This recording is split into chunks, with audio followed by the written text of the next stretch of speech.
I want to share 5 things I wished I talked about, 5 things I wished I knew before I got married. One on my list, the first on my list is sex. I tried so hard and got so far, but in the end, it doesn't. Marriage is one beautiful experience, and marriage is a journey. I love to refer to it as a journey because it's not a destination. And among all the beautiful adjectives you can use to describe marriage as a beautiful experience, as a beautiful journey, marriage can also become a nightmare if you do not understand the principles that should make it work. You see, marriage is not just for once, it's not a one-sided thing.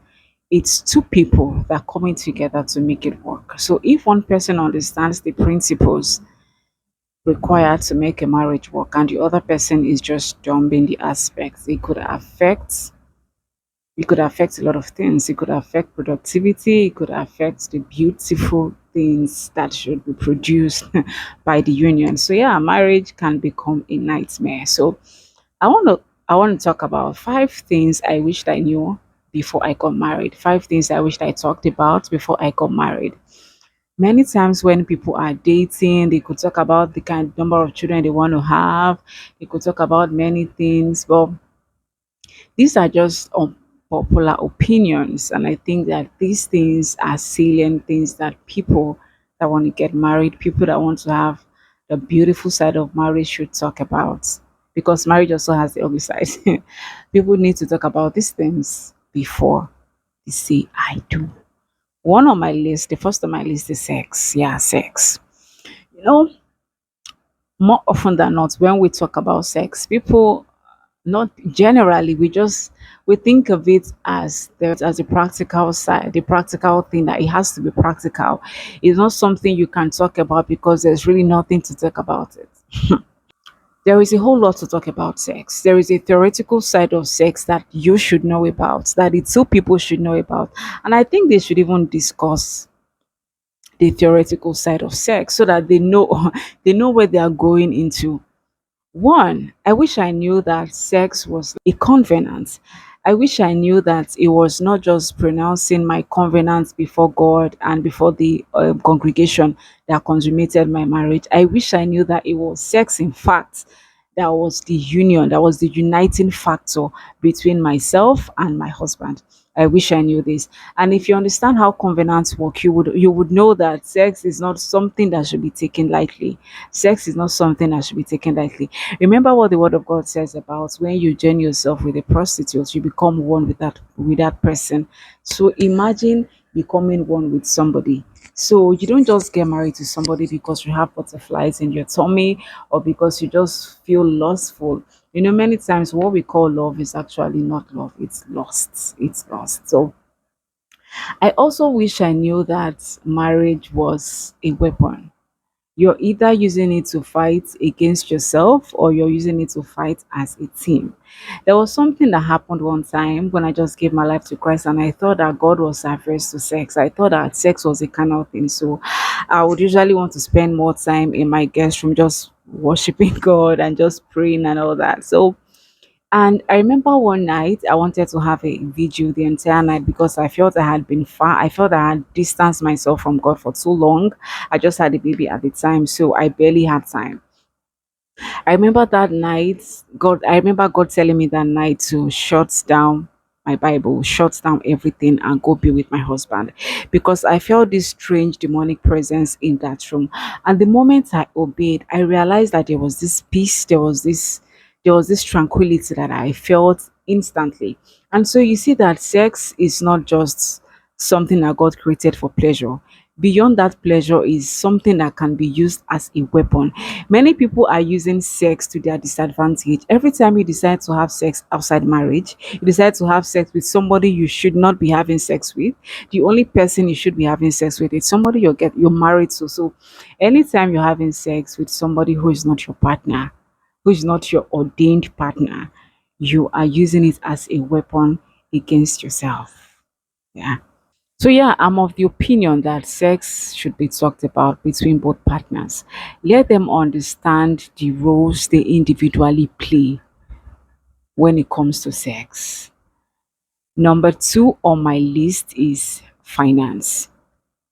This financial thing is one major, it's a major thing, but we kind of disregard it because we believe, oh, God will things will just fall into place. As much as things will fall into place, we live in very uncertain times. So the two people I wish I talked about, finance. Finance continues to be a huge problem in marriages nowadays because people just shy away from it, especially when the both parties are working. Even if both of you are working, you need to talk about your new expenses because both of you are coming to become a team. Even if I'm earning more or whoever is earning less, both of them should still come together to decide what to be spent on feeding, what to be spent on school fees, what should be spent on the rent, how they plan to save, how they plan to invest.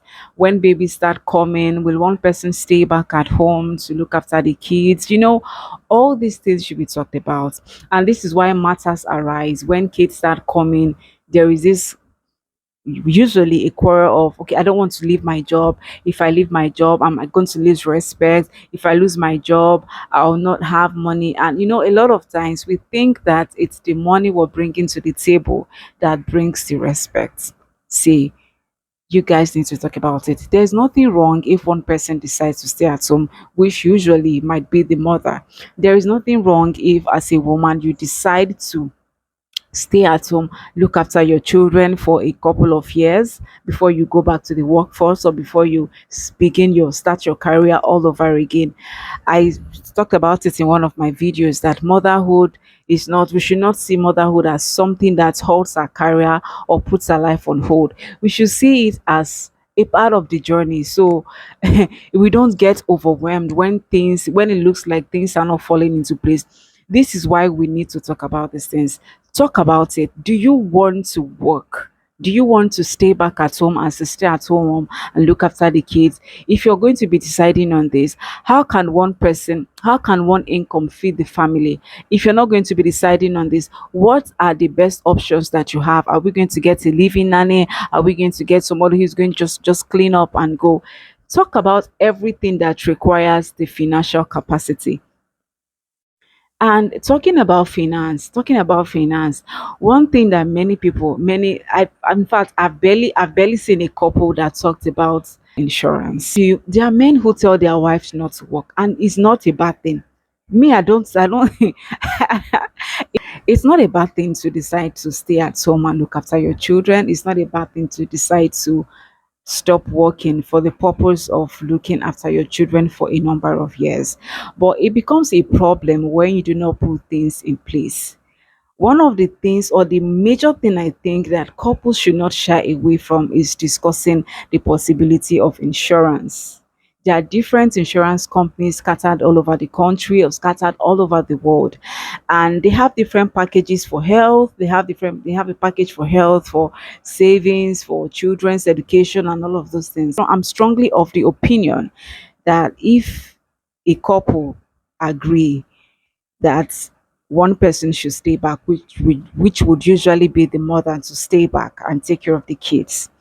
I believe if both of them are making these agreements, that they should also consider insurance policies, because we live in very uncertain times.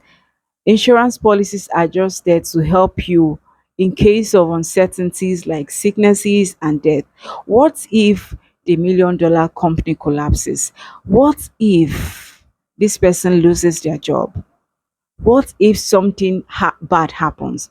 Instead of crying to relatives and gnashing your teeth, it's better to consider insurance options, education for the kids, for housing, for savings, and all of these things. All of these things will help you cushion the effects of uncertainties.